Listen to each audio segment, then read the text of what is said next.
မင်္ဂလာပါမျိုးစေ့မမှန်ပြမတန်ဖူးတန်ငုံကင်းအသီးဖြင်းဆိုတဲ့အတိုင်းပဲမူလလာရဇင်းမြစ်ကိုကပင်ဒီတိုက်ပုံကိုခိုးလိုက်ခွတ်တောင်းလန်ကိုခိုးလိုက်တခိုးကြီးတခိုးလေးတွေနဲ့ဖွဲ့စည်းထားတဲ့ဒရေမမှန်တဲ့နိုင်ငံရေးသမားတွေကသွေးသစ္စာတချင်းကိုတဲ့စစ်တပ်ကခိုးချနေပါတယ်ဆိုပြီးတခိုးကလူပြန်ဟိနေကြတယ်ဒီတချင်းဒီ1960တုန်းကမက်ဒလင်ကိုသိန်းမောင်တီးခတ်တီးဆိုထားတဲ့စစ်ချီတေးဖြစ်တဲ့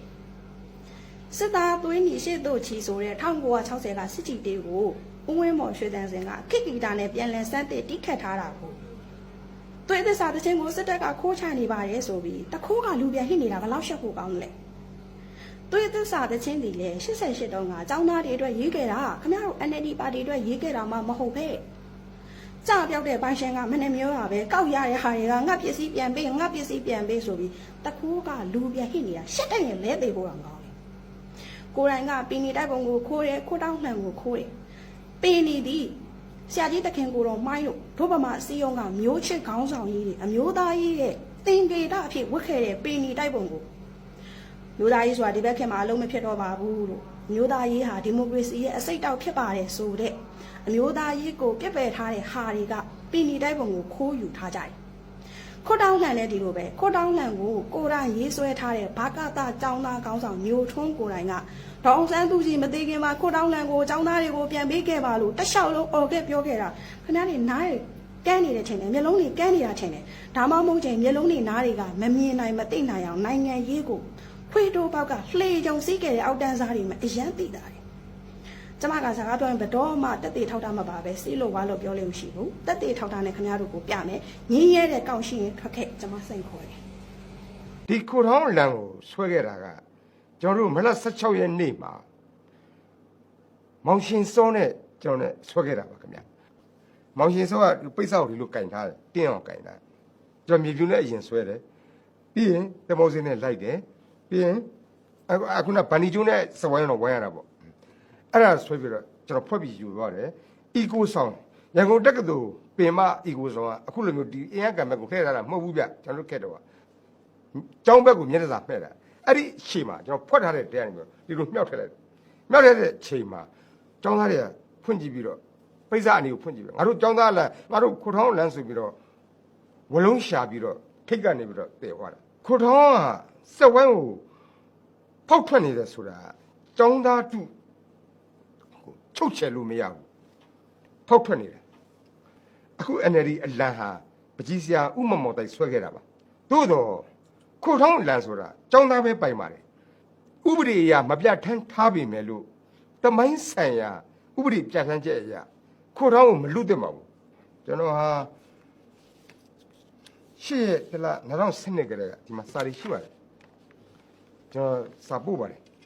ဦးတင်ဦးဒေါန်ဆန်းစုကြည်အဲ့တော့ဦးတင်ဦးဥက္ကဋ္ဌပါခင်ဗျဦးတင်ဦးဒေါန်ဆန်းစုကြည်ဦးဝင်းတင်နဲ့မြို့သားမျိုးရှိပါတီဘိုးလူမှုဆောင်များ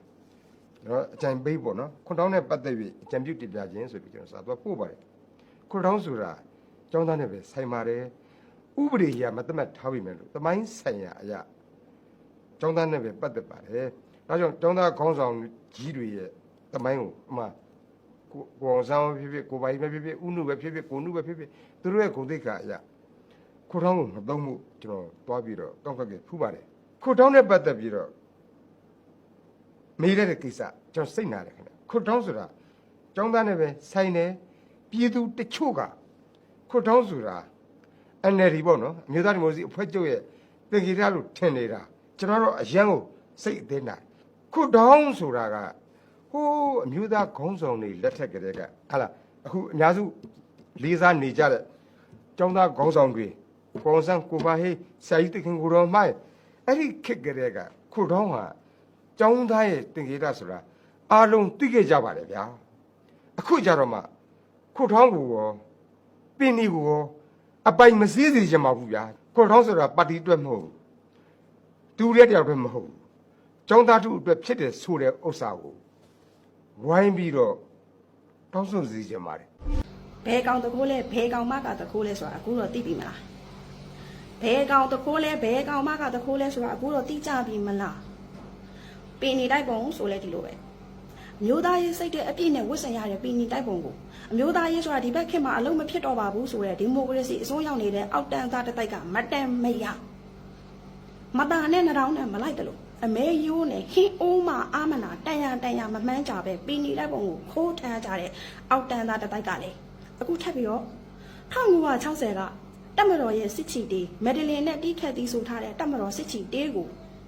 ဒီတချင်းရဲ့အပိုက်လေးတစ်ပိုက်ကို1988မှာကော်ပီယူပြီးပြန်ဆိုတဲ့သွေးသစ္စာမသိရင်ဒီတချင်းက NLD ပါတီရဲ့မူရေးတချင်းလို့တခိုးလက်ကတဝက်လူနေတဲ့အောက်တန်းစားတစ်တိုက်ကခင်ဗျားတို့အစင်ကတခိုးလက်ကတဝက်လူတဲ့အဆင့်ပဲရှိရနော်တခိုးလက်ကတဝက်လူနေတဲ့အောက်တန်းသားတစ်တိုက်ကိုမူရင်းဆိုတာဘာလဲသိအောင်တက်တေထောက်ထားနဲ့ပြမယ်နားထောင်ကြည့်ကြ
少侠明月，